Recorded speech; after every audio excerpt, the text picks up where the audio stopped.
শেষবার বন্ধুর পাশে কোচিনে বসার সময় জানতে পারিনি যে এটাই শেষবার।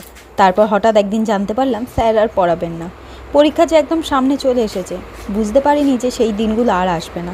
যথাযথ সময়ে জীবনের একটা গুরুত্বপূর্ণ পরীক্ষা শেষ হলো।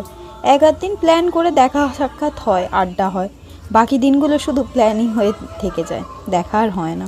তারপর রেজাল্ট আউট, ফর্ম তোলা, একজনের ফার্স্ট লিস্ট তো আর একজনের 7 দিনের অপেক্ষা নেক্সট লিস্টের জন্য। কেউ অনার্স তো কেউ আবার জেনারেল। যে কলেজে সবার একসাথে পড়ার কথা ছিল সেই কলেজে আমি একাই। কেউ আবার চলে গেছে অন্য শহরে।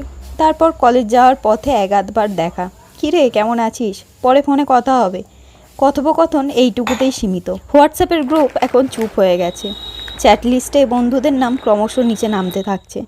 সবাই যে যার মতো নতুন বন্ধুদের নিয়ে ব্যস্ত। এইভাবেই বাড়তে থাকে দূরত্ব, এইভাবেই শেষ হয় কত বন্ধুত্বের সম্পর্ক।